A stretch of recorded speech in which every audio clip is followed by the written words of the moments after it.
And this comes from Srila Krishnadas Kaviraj Goswami's explanation.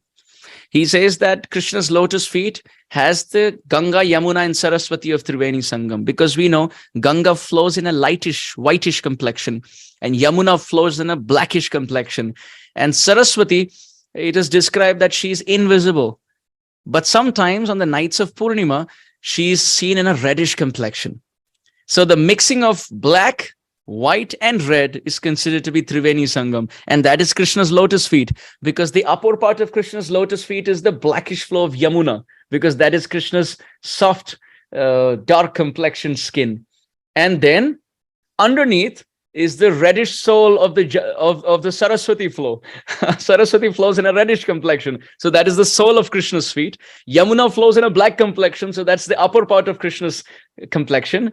And then the effulgence of Krishna's white toenails sprinkle in the juice of Ganga Devi, who flows in a white complexion. So the dark skin with the white effulgent nails and the reddish sole of Krishna's feet represent Ganga, Yamuna, and Saraswati. And that's the Triveni Sangam of Krishna's lotus feet.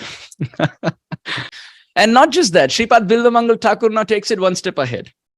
And he says that Krishna's lotus face is also having Triveni Sangam. Just like Krishna's lotus feet has Triveni Sangam, Krishna's lotus face also has a Triveni Sangam. How come?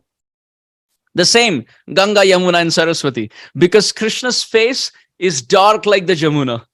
Yet at the same time, when Krishna smiles, his teeth is white like the Ganga. And the reddish part of Krishna's bimba-like lips brings in the Saraswati content. So the Yamuna of Krishna's complexion with the Ganga of Krishna's teeth whiteness, and the reddish part of the lips bring in the Saraswati. Oh, Krishna, from head to toe, you're only Triveni Sangam. You are the mixing of multiple colors. And this is why we can see Sripad Bilvamangal Thakur says, Vaktram Dvitri Vishesha Kanti Lahari. Oh, streams and waves of lustrous complexions are there. And on that, Krishna, you have so many ornaments who get ornamented. Now to add more, O Krishna, Shilpair Alpadhyam Agamya Vibhavai Shringara Bhangi Mayam. What can I say, oh dear Krishna? What can I say about you? Should I speak about the effulgence of your form? Should I speak of your effulgence? Generally, we see the jewel which is dark may not be so effulgent, but the pearl or things which are brighter are more effulgent, more lit up. But Krishna is quite fascinating. He's the darkest, and yet he's the most effulgent. Therefore, Krishna Varanam Tvisha Akrishna. Krishna Varanam, he's dark in complexion, but Tvisha, Tvacha, his effulgence, Akrishnam. He is not dark. He is fair complexion. Therefore, Rupa Goswami named his book Ujjvala Neelamani. Neelamani means the sapphire stone which is blue, but Ujjvala, it is self-effulgent. So Krishna's form, Krishna is like a crystal. Also crystal for a certain reason, that when you take a rose in front of a crystal, then the crystal starts becoming reddish by the color of that rose. So depending on the devotee who comes in front of Krishna, Krishna starts reciprocating according to that bhav of that devotee. So if someone comes like a lotus, then it's like a lotus. And if someone comes like a rose, then it's like a rose. If someone comes like a jasmine, then it's like a jasmine. Ye yatha mam prapadyante tam tathaiva bhajamyaham. So Krishna is like a mani. He's like a effulgent touchstone. So he's blue, dark blue in complexion, but very, very effulgent. Rupa Goswami wrote this for a purpose. This comparison of Krishna being a blue sapphire touchstone. Because the book before that is Bhakti Rasamrita Sindhu. So Srila Rupa Goswami Pad is explaining that Bhakti is Rasa Amrita Sindhu. It is the ocean of nectar. And when you dive into this ocean, you can keep going and going and going and going and going and going and going. And you keep swimming and swimming, and Radha Krishna Seva Pabo Ei Abhilashi is the start.